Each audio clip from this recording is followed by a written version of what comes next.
দেখতে অতি সাধারণ, কিন্তু এই ফুল স্বর্ণের চেয়েও দামি। অত্যন্ত নাজুক এই ফুল যত্ন করে চাষ করতে হয়। তারপর নির্দিষ্ট সময়ে খুব সতর্কতার সঙ্গে এই ফুল সংগ্রহ করতে হয়, যেন গাছের কোনো ক্ষতি না হয়। এই ফুলের আঁশ থেকেই তৈরি হয় বিশ্বের সবচেয়ে দামি মশলা। কোনো খাবারে এই মশলা মেশালে তা থেকে সুগন্ধি যেমন বের হয়, তেমনি এই মশলা রয়েছে আকর্ষণীয় রং এবং নানা স্বাস্থ্যগত গুণাগুণ। বিশ্বের সবচেয়ে দামি এই মশলার নাম জাফরান। মাত্র কয়েক গ্রাম ভালো মানের জাফরানের দাম লাখ টাকা পর্যন্ত হতে পারে। অত্যন্ত দামি এই মশলা প্রধানত ইরান, পাকিস্তান, ভারত ও এর আশেপাশের অঞ্চলে উৎপন্ন হয়। আর সবচেয়ে উৎকৃষ্ট মানের জাফরান হয় কাশ্মীরে। কাশ্মীরের পাম্পুরের অঞ্চলের নারী ও শিশু সহ প্রায় 30,000 পরিবার জাফরান চাষবাসের সঙ্গে জড়িত।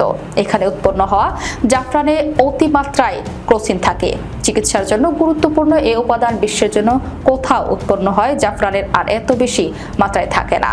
অত্যন্ত দামি হওয়ার খুব যত্ন সহকারে এ ফুলের চাষ করা হয়। ফুল দেখতে উজ্জ্বল বেগুনি রং ধারণ করলে তা ছিঁড়ে ফেলতে হয়, তবে এটাও খেয়াল রাখতে হবে যেন গাছের কোনো ক্ষতি না হয়। এরপর গর্ভমুণ্ড ফুল থেকে আলাদা করা হয়। সেই গর্ভমুণ্ড রোদে শুকালে পাওয়া যায় জাফরান, যা বিশ্বের সবচেয়ে দামি মশলা। পাইকারি বাজারে প্রতি 1 পাউন্ড কাশ্মীরি জাফরানের দাম 60,000 থেকে 6 লাখ টাকা পর্যন্ত হতে পারে, আর খুচরা প্রতি পাউন্ড জাফরানের দাম 12 লাখ টাকার বেশি হতে পারে। অত্যন্ত দামি হওয়া যারা এই মশলা চাষ করেন রাতারাতি ধনী হয়ে যেতে পারেন। মূলত শীত ভাবাপন্ন অঞ্চলে এই মশলার উৎপাদন হলেও বাংলাদেশে একটি চাষের দারুণ সম্ভাবনা তৈরি হয়েছে। বাংলাদেশি গবেষক ও শেরেবাংলা কৃষি বিশ্ববিদ্যালয়ের অধ্যাপক জামাল উদ্দিন আলো আর্দ্রতা ও তাপমাত্রা নিয়ন্ত্রিত কক্ষে জাফরান ফুল ফোটানো সক্ষম হয়েছে।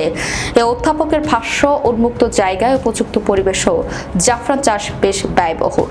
সেই হিসেবে তাপমাত্রা নিয়ন্ত্রিত কক্ষে উৎপাদন খরচ আরেকটু বেশি হওয়ার কথা, কিন্তু এই পদ্ধতিতে আবহাওয়াজনিত কারণে ফসল মারা যাওয়ার সম্ভাবনা কম, আর বছরে একাধিকবার ফলন ওঠানো যাবে।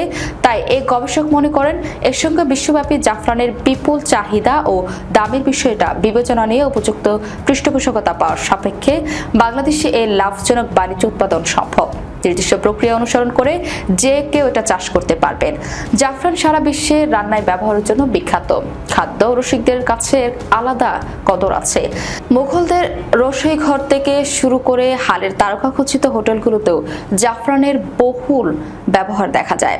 খাবারে জাফরান মেশালে তা যেমন স্বাদে আনে ভিন্নতা, আবার ছড়ায় বহুনীয় সুগন্ধ।